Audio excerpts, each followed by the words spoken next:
I'm not gonna lie, sometimes we start researching trade trees and realize, uh-oh, this one's not very good. Sometimes we try to make it work and realize we can't and abandon them. But this trade tree is one of the ones that made it. I was pessimistic at first, but I had a Charlie Brown-like epiphany that I never thought it was such a bad little tree. Maybe all it needed was a little love. I'm Steve Dangle, this is the Sportsnet YouTube channel, and this is the surprisingly story-rich Jaroslav Halak trade tree.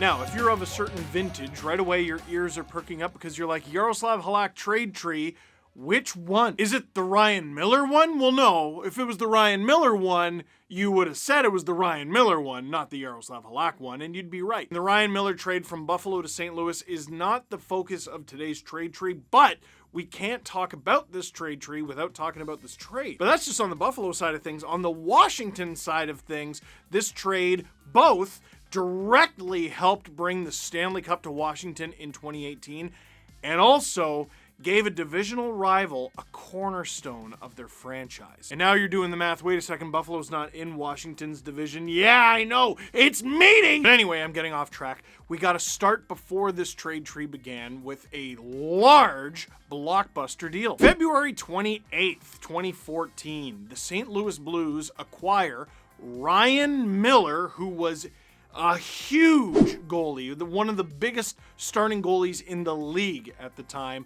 and one of the most annoying players in the NHL at the time, Steve Ott. Only the second most annoying Steve in this video. In return, the Buffalo Sabres acquire a windfall. Traded a goalie, so they got a goalie back in Jaroslav Halak. They traded a forward, so they got a forward back in Chris Stewart. They also got back William Carrier and a 2015 first-round pick and a 2016 third. And the reason I got to tell you about that trade is 6 days later, Buffalo traded Halak. And here's the context. This is the 2013-14 season. There were the good teams with over 110 points in the standings. Boston, Anaheim, Colorado, St. Louis. That's why they wanted a big-time starting goalie. Then only 15 points in the standings separated 11th place in the entire National Hockey League and 25th. Two teams were in the 70s. That would be the Islanders and the Flames. They weren't very good that season. Two teams were in the 60s. That would be the Oilers and the Panthers. They weren't very good at all. 67 and 66 points apiece. Then there was about a mile of garbage, and then the 13-14 Buffalo Sabres, who had 52 points. They weren't really trying to win, and what was worse is the next season,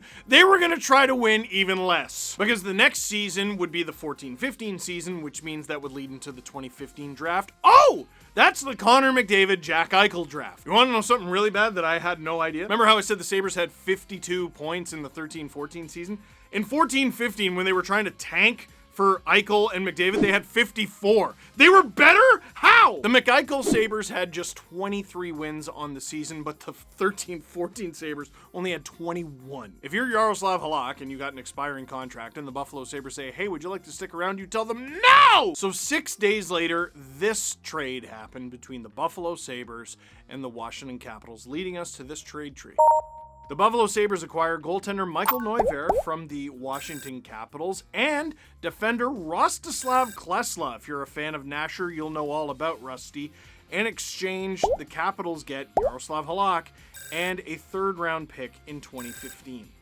I'll just say it, weird deal. And I was doing my notes for this trade tree, and I'm trying to figure it out, and I'm like, wait, why did Buffalo give up the pick? Because, like, it's not even clear that they're getting the better goalie in this deal. In fact, most people would say they weren't. Plus, Buffalo was eating the contract of Rostislav Klesla, who would never play another game in the National Hockey League. So what's Buffalo doing sweetening the pot? And my only guess is Neuvirth was signed to a deal for the next season. He hung around Buffalo. Buffalo literally needed a goalie with, like, a pulse and stuff in their net for the remainder of the 13-14 season and the next season. And Buffalo playing a little bit of 3D chess, because even though they had to give up a third in order to get Neuvirth, they were going to trade him the next season. And get a third of their own. But unfortunately, this was a mid-2010s Buffalo Sabres deal, so they thought they were playing 3D chess, but really they were playing 3D chess, but on like a Hungry Hippos table. It's not the same game. The fact that it's 3D, it's not going to help you. So,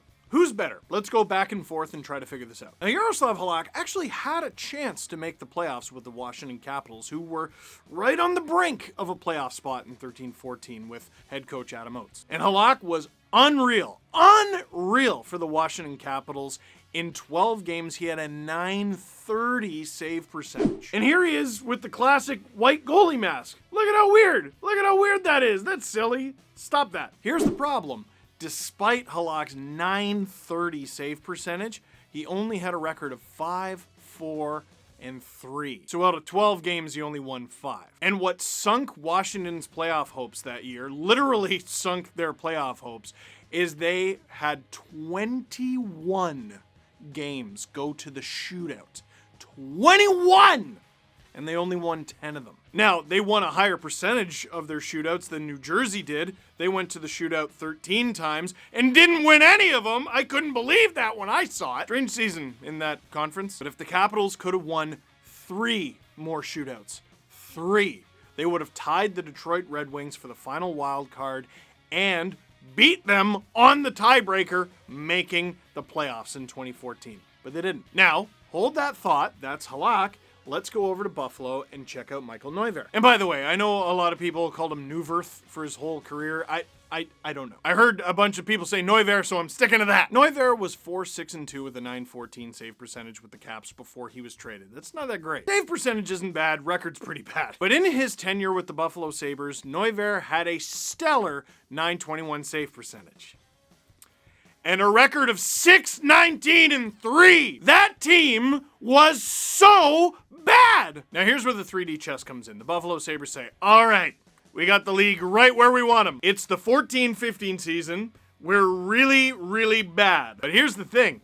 Buffalo tanking in 14-15, oh, it wasn't like the year before. See, everyone was tanking. In particular, the 4 of the Leafs, the Oilers, the Coyotes, and the Sabres were shocking in the 14-15 season in an effort to be as bad as possible and to have as good of a draft pick as possible. So the Sabres made another trade, this time in 14-15, and it's actually kind of clever.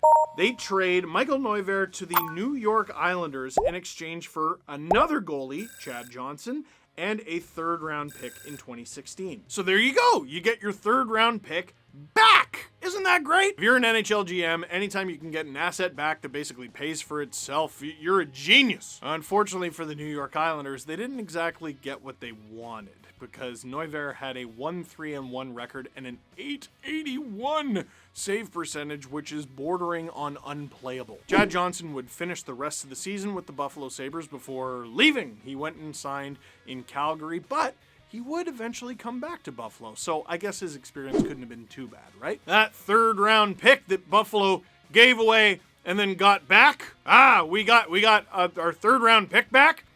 No, they couldn't wait to give it away. That 3rd-round pick that Buffalo got from the New York Islanders ended up in the hands of the Pittsburgh Penguins. Do you know how? It wasn't traded there, it was compensation. Is it ringing a bell at all? The Buffalo Sabres had to give up this 3rd-round pick in 2016, 64th overall, to the Pittsburgh Penguins as compensation for their new head coach, Dan Bylsma. Do you remember that? Do you remember how dumb that was? Now, no, I'm not saying Dan Bylsma, no. But there was a brief, and I mean brief, phase in the National Hockey League where they came up with this great idea. And they were like, hey, if a team signs a coach or a GM that was previously with another team, they have to give that team compensation. Even though that team fired the guy or just didn't bring him back. They said they don't want him anymore, but even though they said they don't want him anymore, we want him and they have to get a pick. The Leafs had to give up 2 picks. They had to give up one for Mike Babcock and another for Lou Lamoriello. The Oilers had to give up a pick for Pete Chiarelli. And the Buffalo Sabres, in acquiring Dan Bylsma, when they were rebuilding, had to give up a draft pick. But they didn't care because, we got a bunch of draft picks. We're fine. Until Dan Bylsma accumulated a 68, 73, and 23 record in 2 seasons with the Buffalo Sabres before getting fired himself. A well-run team, the 2010s Buffalo Sabres were not. So at the end of this trade tree with the Washington Capitals, what do the Buffalo Sabres end up with? The answer, nothing. Nothing. They didn't get a thing. A season of Michael Neuvirth, part of a season of Chad Johnson, because you can't count when he signed back there, and then 2 seasons of Dan Bylsma, and 0 games of Rusty Klesla. That's it. What are you playing at? Yeah, the Buffalo Sabres were pretty bad, but that's nothing new. Going to Washington now. Here's where it gets interesting. Washington gets to have their cake and eat it too here, because Jaroslav Halak does not re-sign with the Washington Capitals, but he's a decently highly sought after pending free agent, so the Capitals are able to trade his rights to the New York Islanders. And that trade was for a 4th round pick, 118th overall. So wait a sec. You mean to tell me the Capitals got Jaroslav Halak, he was good for them, they also got a 3rd round pick along with him in the deal, and then they were able to flip Halak for a 4th?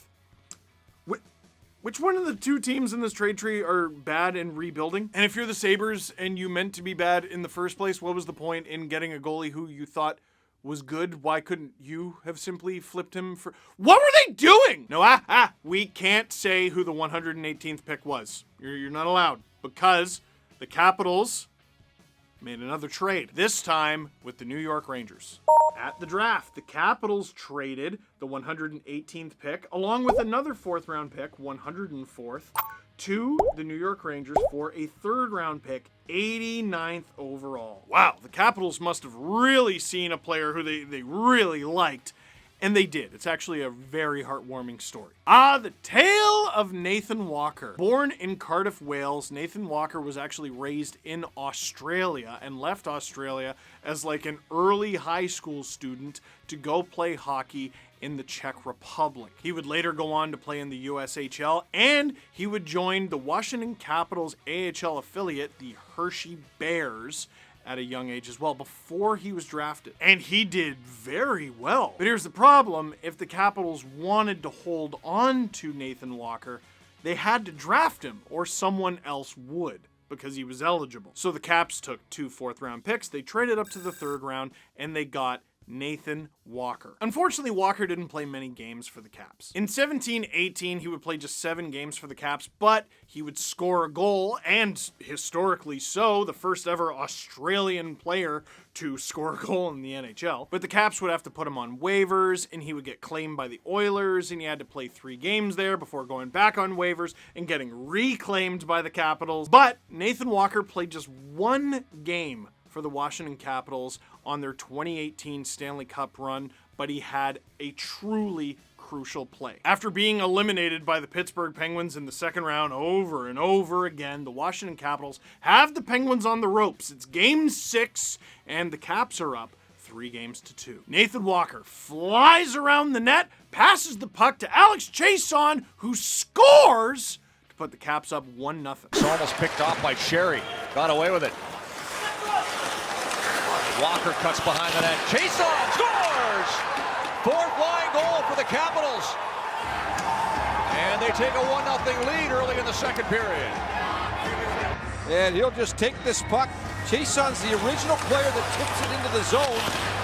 And then he'll end up coming in and just drilling it right away, right through the wickets. Later that night, Evgeny Kuznetsov would bury the overtime winner for the Caps to slay their dragon, move on to the Final Four, and eventually win the Stanley Cup. Nathan Walker didn't play enough games to get onto the Stanley Cup, but he should be there. He played 1 playoff game, had 1 playoff point. It was a huge one. They won the game. They won the series. Get the dude on the cup! Nathan Walker's tenure with the Washington Capitals is past. He signed with the St. Louis Blues. He had a hat trick this past season, but Caps fans will always have that memory. And it's a good thing they have that memory, because here's where I break the bad news to you. The 4th round pick that the Capitals gave to the New York Rangers that was 104th overall was Ryan Mantha. Now, before you get all pitter-patter, it's Ryan Mantha, not Anthony. No, Anthony's on your team now. But the 4th round pick that the Capitals got from the Islanders in exchange for Jaroslav Halak, that was packaged in this deal for a 3rd round pick that ended up getting Nathan Walker. This 4th round pick that the Capitals once had, 118th overall, was sent to the New York Rangers. And with that pick, the Rangers select Igor Shesterkin. Woo! Yep. Yeah, it's bad. It's two Metro teams, the Capitals and the Islanders, combining their powers to give the Rangers, their divisional rival, a Vezina-winning goalie. That is tough. Hey, did you guys have Henrik Lundqvist, one of the best goalies of his generation, but he's retiring now? Well, how about we transition perfectly seamlessly to Igor Shesterkin? Yep. Feels bad. So if you're a Rangers fan, there's a little extra ammo to turn the knife on Caps and maybe even Islanders fans. Now, going down the final branch of this trade tree, the Buffalo Sabres gave a third-round pick to the Capitals. Well, whatever happened to it? Well, the Caps sure did like being busy bees because they packaged this draft pick and traded it as well to once again move up in the draft, but this one paid off pretty well. Caps trade a third-round pick, 62nd overall, and a fourth-round pick, 113th overall in 2015 to the New York Rangers in exchange for a second-round pick, 57th overall. With that draft pick, the Washington Capitals get defenseman Jonas Siegenthaler, who just signed a big money extension with the New Jersey Devils. What's with all these Metro teams doing stuff together? Now, Siegenthaler with the Caps wasn't really the Siegenthaler that we know today. He was just sort of at the beginning of his career, just 13 points in 97 games with the Washington Capitals. But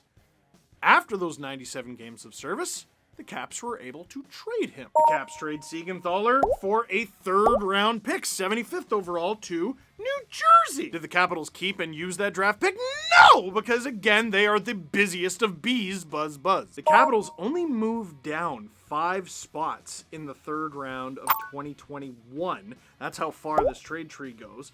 They get the 80th overall pick and the 176th in the 6th round. So this is where we are today. We don't know how these guys are going to pan out. Who knows? Maybe we'll be talking about this trade tree a lot more in the future. With the third round pick, 80th overall, the Washington Capitals draft defender Brent Johnson. He had big USHL numbers in 2020-2021, and a lot of prospects have kind of screwed up development because of COVID and all that. Brent Johnson moved on to the University of North Dakota this past season, but unfortunately, in 23 games, 2 goals, 1 assist, 3 points.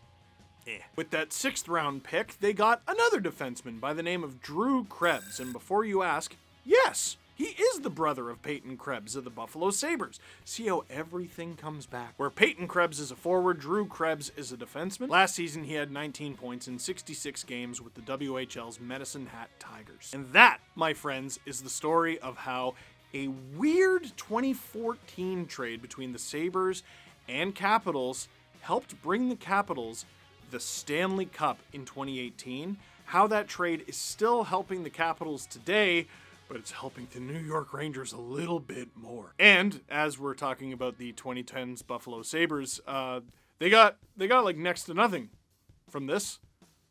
This is really bad.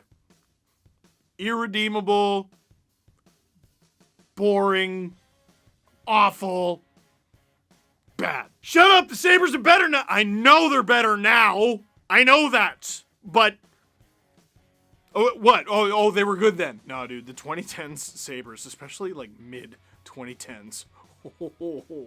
They were the mid-2010s for a reason. The Sabres would have killed to be mid. They weren't even that. And they didn't even get McDavid at the end of it. I probably should have mentioned that part. Before we wrap up this trade tree video, I want to give a huge shout out to Ian Oland of Russian Machine Never Breaks. Sometimes I need a little help in researching these trade trees, and he was a huge help. One of the biggest Washington Capitals fans out there. Russian Machine Never Breaks is the best fan blog I can think of. So that is it for this trade tree. Thank you very much for watching. Click like if you liked this video. Click subscribe if you really liked it. Tell all your friends. Go back in time and make a trade. Any trade with the mid-2010s Buffalo Sabres, you'll probably win the cup.